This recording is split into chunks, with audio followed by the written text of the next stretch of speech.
Hello বন্ধুরা, এখন আমি হইচইয়ের নতুন শো বিশ্বহরি তার রিভিউ করতে চলেছি। আছে টোটাল 6টা এপিসোড, যেখানে লিড রোলে আছে হলো সোলাঙ্কি রায়, রোহান এবং আরও অন্যান্য আর্টিস্টরা। গল্পটাই ছোটো করে বলি, এখানে সোলাঙ্কি একটা নতুন বাড়িতে বিয়ে হয়ে আসছে এবং একটি বনেদি বাড়ি, এবং সেখানে দেবী মনসার কৃপা রয়েছে এবং সেখানে কী ইতিহাস রয়েছে।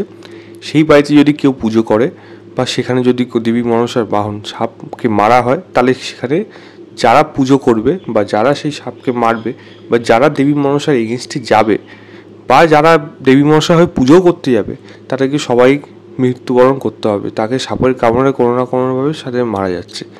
কীভাবে যারা মারা যাচ্ছে, সত্যি কি দেবী মনসা তাদের উপর এই আঘাতটা নিয়ে আসছে? সোলাঙ্কি যখন আসবে, এই জিনিসটা যখন খুঁজে বার করবে, তখন সত্যি কি জানতে পারবে কি রয়েছে এর পেছনে। সত্যি কি দেবী মনসা রয়েছে, নাকি এর পেছনে কোনো অন্য কারণ এবং উদ্দেশ্য রয়েছে? এর থেকে বেশি জানতে হলে আপনাকে হইচইতে গিয়ে 6 এপিসোডে এই সিরিজটা দেখতে হবে। ডিউরেশন হলো 20 থেকে 25 মিনিট। তো কেমন হলো যদি বলেন? এবং গল্পের মধ্যে যে যখন দেবী মনসা রিলেটেড আছে এবং এরকম ধরনের গল্প যখন আনা হচ্ছে, আমি যেমন প্রথমে ট্রেলার যখন দেখেছিলাম তখন বলছিল আরও একটা শীতকালীন গল্প উঠে আসছে। কাইন্ড অফ একটা আপনিও কিন্তু ওরম ধরনের ধাঁচে কিন্তু এই কাজটার মধ্যে পাবেন। যদিও এখানে হইচইটা নিজস্ব মেনটেন জায়গা, মানে কেচ্ছা, সেটাকে কিন্তু রেখে দিয়েছে। তবুও বলবো হইচই কেচ্ছার যে কাজগুলো হয় সেই তুলনায় কিছুটা হলেও এই কাজটা একটু বেটার হয়েছে। এই কাজের মধ্যে ভালো জিনিস কী রয়েছে, এখানে সাউন্ড এবং লাইটের কাজ, ব্যাকগ্রাউন্ড মিউজিক, যেগুলো কিন্তু বেশ ভালো। একটা কিন্তু থ্রিলিং ভাইবস কিন্তু কাজটার মধ্যে রয়েছে। খুবই ছোট কাজ হয়েছে, আরও বড় হওয়ার প্রয়োজন ছিল, সেটা আমি পরে বলছি। বাট যেই জায়গাগুলো রয়েছে সেগুলো কিন্তু আপনি একটু হলে ভালো লাগবে, মানে সেটা একটু মানে অ্যাম্বিয়েন্সটা যদি অন্ধকারের মধ্যে দেখেন, আপনার কিন্তু সেই জায়গাগুলো কিছুটা হলেও ভালো লাগবে। তো সেরকম যেই লাইটের কাজ, ছায়া, সেখানে ব্যাকগ্রাউন্ড মিউজিক যেগুলো ইউজ হচ্ছে, সেগুলো কিন্তু কিছুটা হলেও ভালো। দ্বিতীয় বলবো, এর যে মেইন যে কোর যে জায়গাটা, মেইন যে থ্রিলিং জায়গাটা, সেখানটা যে খারাপ আমি কিন্তু সেটা বলবো না। সেটা একটা ঠিকঠাক মতোভাবে কিন্তু গল্পটাকে দাঁড় করাতে পেরেছে। আমি বলবো না খুব ডিটেলে গিয়ে করেছে, বাট ডেফিনেটলি এর ক্লাইম্যাক্সটা, মানে যেই জায়গাটা হয়েছে, সেটা কিন্তু চট করে যে ধরে ফেলবেন তা না। কিছুটা প্রেডিক্টেবল হলেও এটা কিন্তু যথেষ্ট না, যে যথেষ্ট মানে পুরোপুরি বুঝেই গেছি যে কী হতে চলেছে। তাই সেই জিনিসটা কিন্তু আমার ভালো লেগেছে, যদিও সেটা প্রপার ডেভেলপমেন্ট আরও অনেক প্রয়োজন ছিল, সেটা ব্যাপারে আরও অনেক কিছু জানার দরকার ছিল, যেটা কিন্তু এই কাজের মধ্যে হয়নি। তৃতীয় বলবো, যদি অভিনয়ের কথা বলি, সোলাঙ্কিকে দেখুন, দেখতে তো এমনি মিষ্টি লাগে, এখানেও বরাবরই লেগেছে। পারফরমেন্সও আমার এখানে ঠিকঠাক লেগেছে। এখানে কৌশিক রয়েছে, তার পারফরমেন্স কিছুটা জায়গা হলে আপনার ভালো লাগবে, সে নিজের মতো চেষ্টা করেছে, খুবই কম পোর্শনের জায়গা রয়েছে। অন্যান্য সাপোর্টিং ক্যারেক্টাররা এখানে ঠিকঠাক মনে হয়েছে, খুব এক্সট্রাঅর্ডিনারি কিছু মনে হয়নি। শঙ্কর চক্রবর্তী পারফরমেন্সও আমার এখানে ঠিকঠাক মনে হয়েছে। এবং গল্পটার মধ্যে একটা মানে সেই ভাইবসটা, যে গল্পের যে এসেন্সিয়াল থ্রিলিংস ভাইবসটা, সেটা যেহেতু থ্রু মেনটেন রয়েছে, তাই কাজটাকে আমি একটা মানে একটা মানে বোর হয়েছে আমি সেই জিনিসটা বলবো না। একটা মোটামুটি দাঁড় করাতে, চিত্রনাট্যটা একটা মোটামুটি দাঁড় করাতে পেরেছে, যদিও সেখানে রাইটিংয়ে অনেক প্রবলেম রয়েছে, সেটা আমি পরে বলছি। এবং ভালো জিনিস বলতে গেলে এই কাজটার মধ্যে এই জিনিসগুলোই রয়েছে।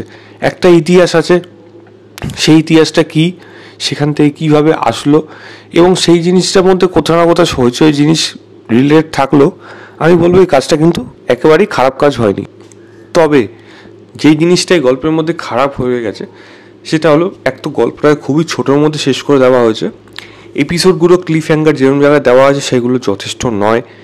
এবং এই গল্পের যে মেইন যে জায়গা ছিল, তার যে মূল যে ডেভেলপমেন্টটা দরকার ছিল, এবং এখানে অনেকগুলো সাবপ্লট ছোটো ছোটো দেওয়া রয়েছে, যেগুলো প্রপার আমি বলবো সেটাকে ভালোভাবে যেন পরিবেশনটা ঠিকঠাক হয়নি।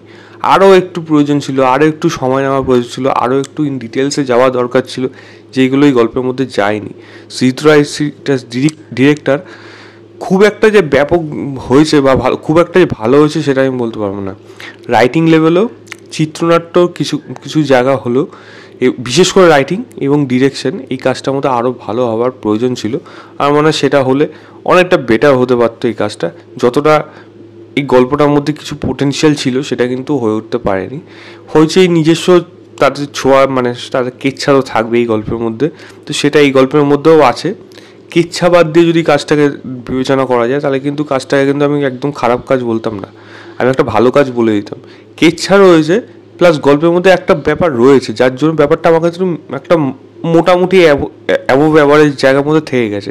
বাট সেইগুলোকে যদি কেচ্ছাটাকে যদি ভালোভাবে একটু দেখানো যেত বা বলা যায় দেখানো ইন দ্যাট সেন্স মানে সেই ব্যাপারে আরও বেশি ইনফরমেশন, আরও একটু আগের থেকে ডেভেলপমেন্ট, আরও একটু ঘটনা, আরও কিছু মোমেন্ট, তো সেইগুলো আমার মনে হয় এই কাজটার মধ্যে মিসিং হয়ে গেছে। ক্যারেক্টার ডাইমেনশন, ইকুয়েশন, সেইগুলো কিন্তু এই কাজটার মধ্যে হওয়ার প্রয়োজন ছিল। ইমোশনাল পোর্শনগুলো কিন্তু ওয়ার্ক করার প্রয়োজন ছিল, যেটা আমার মনে হয় কাজটা করে উঠতে পারেনি। ছোটোখাটো আরও প্রচুর দিক রয়েছে এই কাজটার মধ্যে, মানে ভুলভ্রান্তি উঠে আসে, যেটা আমার মনে হয় এই কাজটার মধ্যে ঠিকঠাক হয়নি। এবং একটা কাইন্ড অফ একটা অডিয়েন্সকে ক্যাটার করার জন্য যেরকম ডায়লগ বা যেরকম মানে মেকিং হয়ে থাকে, সেটাও অনেকটা কিন্তু এই কাজটার মধ্যে রয়েছে, যেটা আমার কিন্তু খুব একটা ভালো লাগেনি। তবে কাজটাকে আমি একেবারে খারাপ কাজ বলবো না, আপনারা একবার দেখতে পারেন। আমার কাছে কাজটা একটা অ্যাভারেজ কাজ হিসেবে বা অ্যাভারেজ কাজ হিসেবে ম্যাক্সিমাম এটাকে আমি 2.5 কি 2.75 দেবো আউট অফ 5। বলবো হইচইতে যান, গিয়ে দেখুন, দেখে জানাবেন আপনাদের কেমন লেগেছে। তো এই ছিল আমার ওভারঅল রিভিউ বিশ্বহরি বলে ওয়েব সিরিজটা। ভিডিওটা ভালো লাগে লাইক শেয়ার, চ্যানেলটাকে অবশ্যই সাবস্ক্রাইব করে দেবেন। বাই।